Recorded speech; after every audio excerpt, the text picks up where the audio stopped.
வச்சாலாம், கொதிக்காம இறக்கி வச்சாலாம். இன்னொரு தடவை சொல்லுப்பா. கொனைக்கு குழம்பு வச்சாலாம், அதை கொதிக்காம இறக்கி வச்சாலாம். ஆஹா, கோயம்புத்தூர் பழமொழி ஆக்குது. இந்த குணைச்சு பேசுகிற பொம்பளைய குழம்பு வச்சா அது விளங்கவே விளங்காது. அதாவது சில பெண்கள் பார்த்தீங்களா, பேச்சு அப்படியே அப்படின்னே பேசுவாங்க. சில பெண்கள் வந்து வாங்க அப்படின்னு சொல்கிறத விட்டுட்டு வாங்க அப்படிம்பாங்க. காஃபி குடிக்கிறீங்களா அப்படிம்பாங்க. நமக்கு அந்த காஃபியே வேறு மாதிரி என்னமோ மாதிரி தெரியும். நீங்கள் பரீட்சை எழுதுறதுக்கு அந்த ஸ்கூலுக்கு போனீங்களாம், எங்கள் வீட்டுக்காரர் இந்த ஸ்கூலுக்கு போனாராம், நீங்கள் 2 பேரும் மீட் பண்ணிங்களா அப்படின்னா அவன் வந்து என்ன கேட்டுச்சுங்கிறதே மறந்துட்டான். அந்த நளினத்தையே பார்த்துக்கிட்டு இருக்கான் அவன். இந்த மாதிரி பேசுகிறவங்கள தான் கொனட்டிம்பாங்க. அந்த கொனைக்கு குழம்பு வச்சா கொதிக்காமல் தான் இறக்கி வைப்பாலாம். காரணம் அதுக்கு நேரம் பூரா கொனைக்கிறதுலே சரியாக போயிடும். கடுகு எடுத்து போடுறது கூட இந்த அப்படி போடும். கரண்டியை கிண்டுறப்ப கூட இந்த இப்படி கிண்டிக்கிட்டு இருந்தால் சாம்பார் உருப்பிடுமா? அது அருமையான பழமொழி. கொனைக்கு குழம்பு வச்சா கொதிக்காமல் இறக்கி வைப்பா. அற்புதம்ப்பா. இதில் எப்படி அர்த்தம் உங்களுக்கு புரியலையோ அதே மாதிரி தான் எதிரணி பேசுகிறவங்களும் எனக்கு புரியல. ஐயா, ஒரு குழந்தை உருவாகணும்னா 10 மாதம் தேவை. ஒரு பட்டதாரி உருவாகணும்னா 3 வருஷம் தேவை. அதே பட்டதாரிக்கு வேலை கிடைக்க வேண்டும் என்று சொன்னால் ஒரு யுகமே தேவைப்படுவது.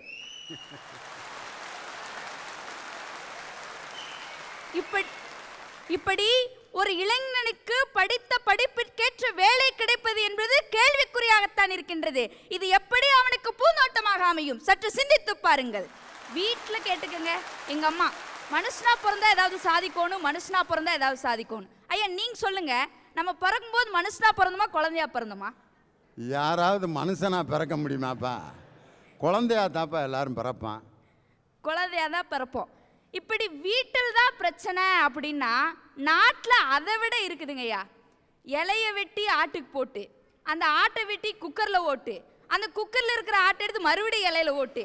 இப்படி அவனுங்களுக்குள்ளேயே ஒரே பிரச்சனை. சிஸ்டமே சரியில்லைங்கய்யா.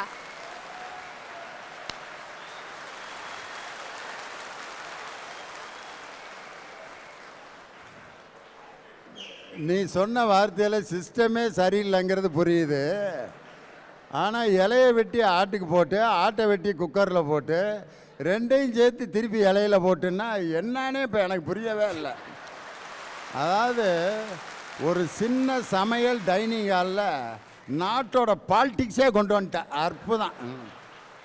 இப்படி நாட்டில் இவ்வளவு போராட்டம் நடக்கும்போது இளைஞர்களுடைய வாழ்க்கை மட்டும் எப்படி பூந்தோட்டமாக அமையும்? இதெல்லாம் உங்கள் சிரிப்பதற்காக நான் சொல்லவில்லை. இளைஞர்களுடைய வாழ்க்கை கொஞ்சம் சீர்தூக்கி பாருங்கள்.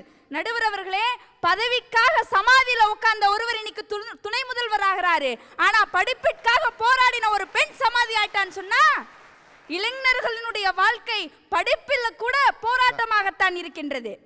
2 கோடிகள் கொடுத்து ஒரு ஜோடி நாய்கள் வாங்கும் இந்த தேசத்தில் 20 கோடிகள் கொடுத்து ஒருவர் மட்டும் பயணிக்க கார் வாங்கக்கூடிய இந்த தேசத்தில் 200 கோடிகள் கொடுத்து கிரிக்கெட் அணியை ஏலம் எடுக்கக்கூடிய இந்த தேசத்தில் 2000 கோடிகளை கடன் சுமையை தள்ளுபடி செய்யக்கூடிய இந்த தேசத்தில் 20,000 கோடிகளை பொழுதுபோக்கிற்காக ஒதுக்கக்கூடிய இந்த தேசத்தில் இளைஞர்கள் வேலைக்காக அனைத்தும் தேடி தேடி அலைந்து சோகத்திலும் கஷ்டத்திலும் அவனுடைய வாழ்க்கை கழிக்கின்றான் என்று சொன்னால் அவனுடைய வாழ்க்கை எப்படி பூந்தோட்டமாக அமையும்? போராட்டமாக வல்லவா இருக்கின்றது.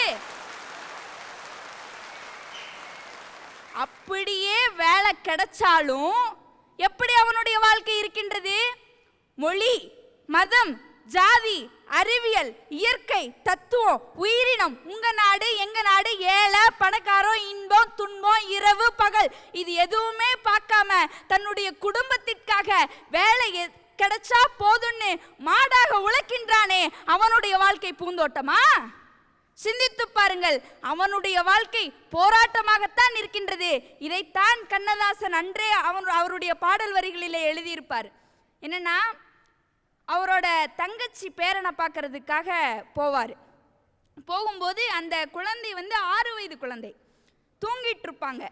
அப்போது அந்த அவருடைய தங்கச்சி அந்த குழந்தையை எழுப்புவதற்காக போகும்போது கண்ணதாசன் அழகா சொல்லியிருப்பாரு, என்னன்னா, அவனை எழுப்பாதீர் அப்படியே தூங்கட்டும், ஆழ்ந்த துயிலினிலே அமைதியினை காணட்டும், அன்பு குழந்தை அவன் அரையாண்டு செல்வனவன், இந்த வயதினிலே இப்பொழுது தூங்குவதே சுகமான தூக்கம், அவன் சுகமாக தூங்கட்டும், கண்ணை விழித்திருந்த காசினியை பார்க்குங்கால் என்ன துயர் வருமோ, எங்கெங்க அடி வருமோ, காதல் வருமோ, காதலுக்கு தடை வருமோ, மோதல் வருமோ, முறையிடுவார் துணை வருமோ, நன்றியிலா நண்பர்கள் தாம் நாட்புறம் சூழ்வாரோ, நலமெழுந்த பெண்ணொருத்தி நாயகாய் வருவாளோ, செய்ய தொழில் வருமோ, திண்டாட்டம் தான் வருமோ, வெயில் அழைத்து வரும் வியர்விலை நீராடி ஐயா பசி என்று அழைக்கின்ற நிலை வருமோ, இப்போது யார் அறிவார், அவனை எழுப்பாதீர் அப்படியே தூங்கட்டும், கோடிக்கதிபதி என்ன குறையாது வந்தாலும், நாட்டு தலைவன் என்ன நல்வாழ்வு பெற்றாலும், கேட்ட பொருள் எல்லாம் கிடைத்தாலும், அவன் வீட்டு மாட்டுக்கு கூட மரியாதை கிடைத்தாலும், பஞ்சனைகள் இருந்தாலும் பால்பழங்கள் உண்டாலும்,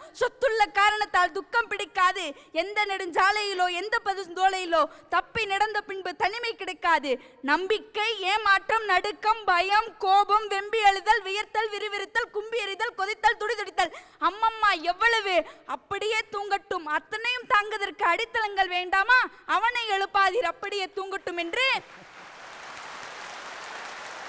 ஒரு 6 வயது குழந்தை 60 வயது ஆகும் வரை எத்தனை போராட்டங்கள் அவனுக்குள் இருக்கின்றது என்பதனை அழகாக சொல்லி இருக்கிறார். இதுதான் நாங்களும் சொல்கின்றோம், இளைஞர்களினுடைய வாழ்க்கை போராட்டமாகத்தான் இருக்கின்றது.